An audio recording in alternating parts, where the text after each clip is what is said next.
Welcome to this week's OK at Work with myself, Sarah Sawyer, and my colleague Russell Berger from the Offit Kurman Labor and Employment Group.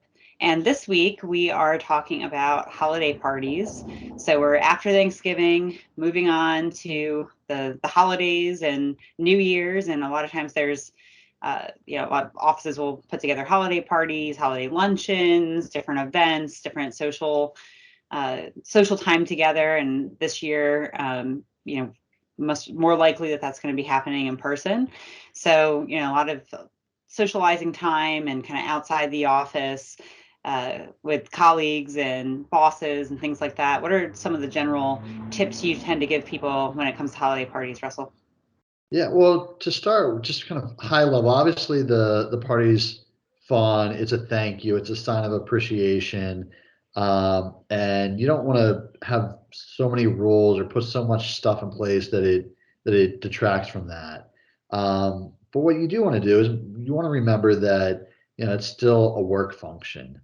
And while, it's a party, it's not the same as being totally independent from work. So just from a basic level, that means that certain laws still apply. Most notably, the laws around harassment and discrimination.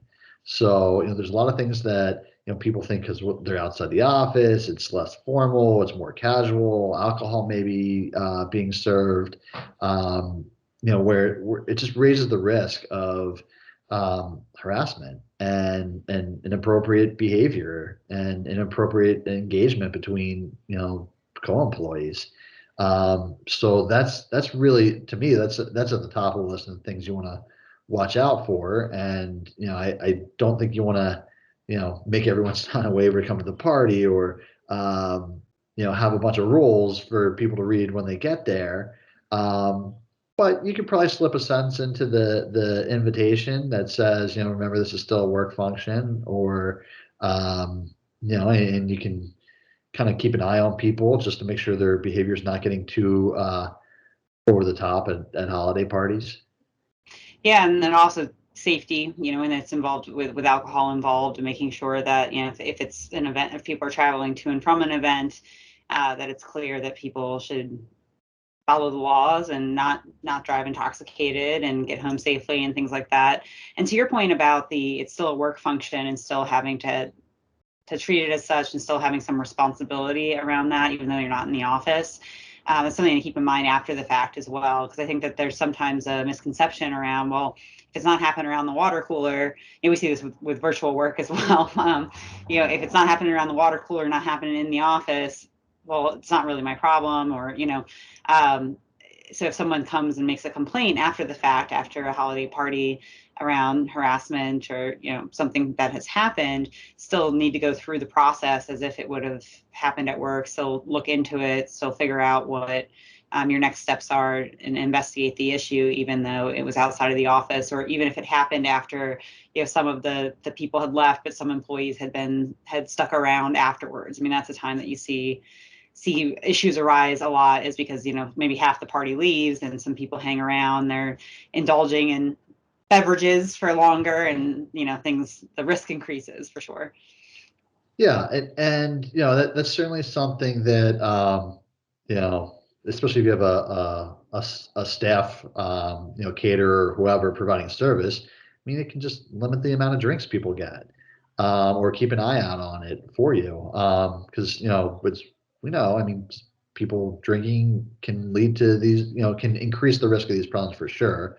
And it's just not something that, like any work function or work event where alcohol is served, there's an appropriate amount of drinking that can be done, and then someone could take it to excess, and you just want to avoid that and make sure that you keep an eye out for things like that as well.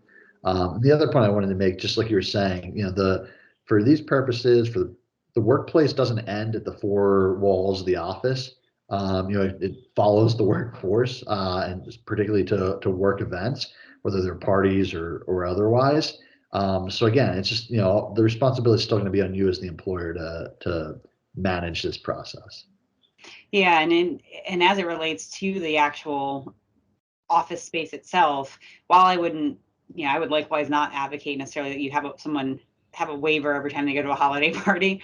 But I have seen clients make use of waivers if they have maybe a bar in their office. I mean, we see that a lot more ever since the tech boom, and people have got, pool tables and bars in their office and their workspaces. So in those instances, sometimes if you're hosting the party in your office and you're actually taking it, onto your property, and, maybe even you have several types of events throughout the year in your office bar, or whatever, we have several clients that have those.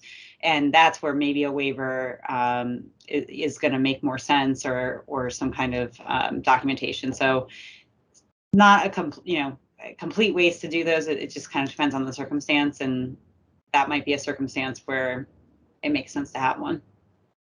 Yeah, I agree. So, well, thank you, Russell, and we'll see you next time. Thanks, Sarah.